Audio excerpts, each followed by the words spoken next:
Salut tout le monde, on se retrouve pour un nouvel épisode. Dans cet épisode, on va développer un petit keylogger.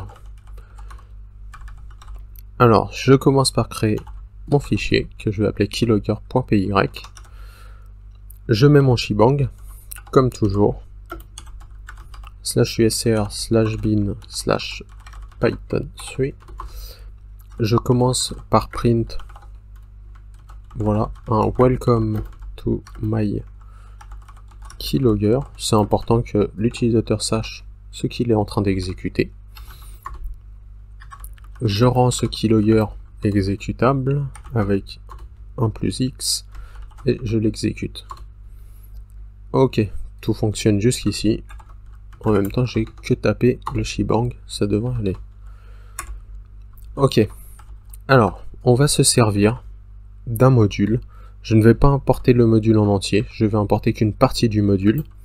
Ce module il s'appelle PyInput et ce que je veux c'est keyboard, PyInput.keyboard, et je veux importer key et listener. Ok, je vais également importer logging. Comme dans la vidéo précédente, je vais utiliser logging pour les touches et je vais également importer time. Alors, je fais la configuration config avec un C majuscule. Je fais la configuration de mes journaux que je vais... En fait, les journaux, je vais les faire écrire dans un fichier qui s'appellera key.txt.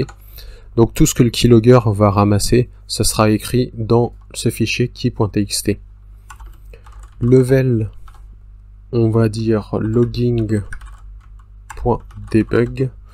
On va dire que c'est du débugage. Format. Et pour le format, donc je veux mettre le temps. ASC time. Fermez la parenthèse. Chaîne de caractères et %message lui aussi en tant que chaîne de caractères. Tac tac tac. Ensuite je vais définir une fonction. Cette fonction ça sera onPress.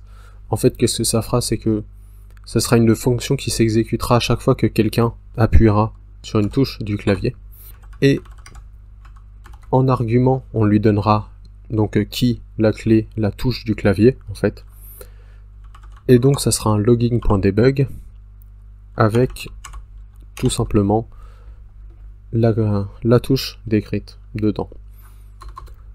Donc en fait le but c'est qu'à chaque fois qu'une personne presse une touche du clavier, cette fonction s'exécute et on a une ligne de débugage qui suit donc cette configuration là.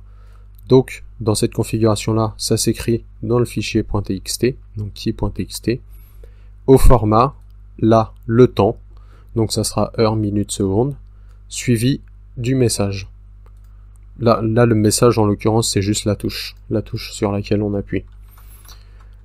Alors, en fait, pourquoi on définit une fonction, c'est parce que on va utiliser ensuite l'objet listener, donc l'objet listener qu'on a importé de notre module PyInput.keyboard, et cet objet listener en fait c'est ni plus ni moins que des threads, en fait les threads qu'on a vu juste avant.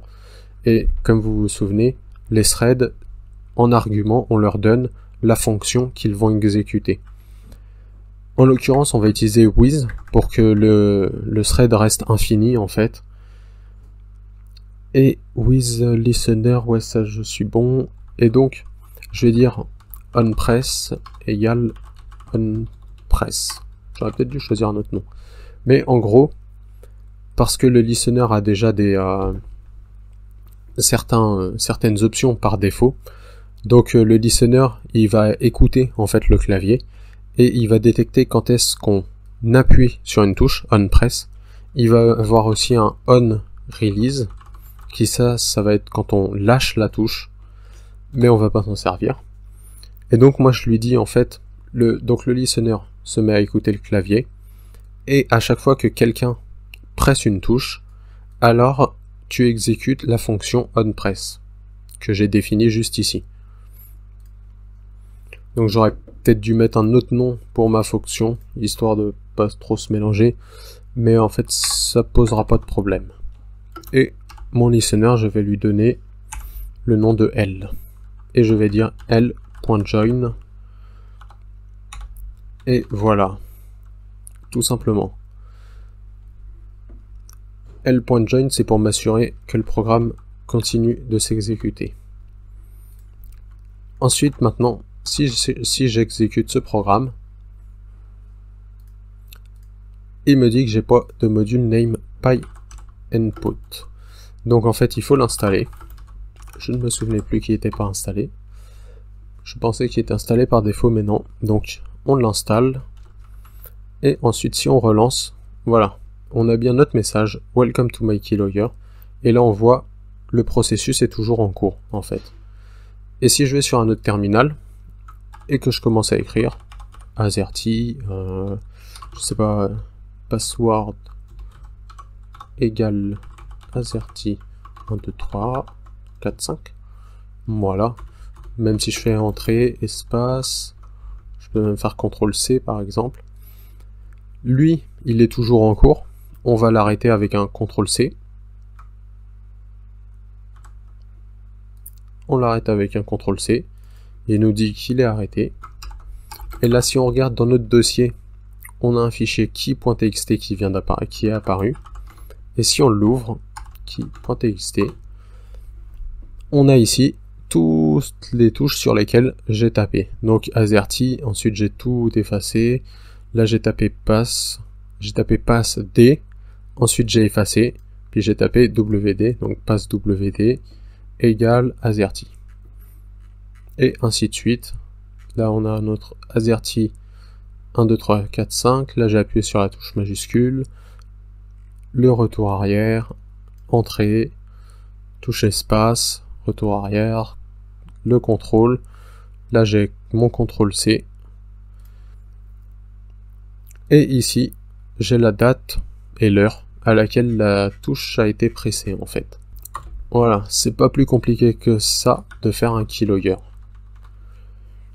En tout cas, j'espère que ce très court épisode vous a plu et je vous souhaite une bonne journée et je vous vois dans le prochain épisode.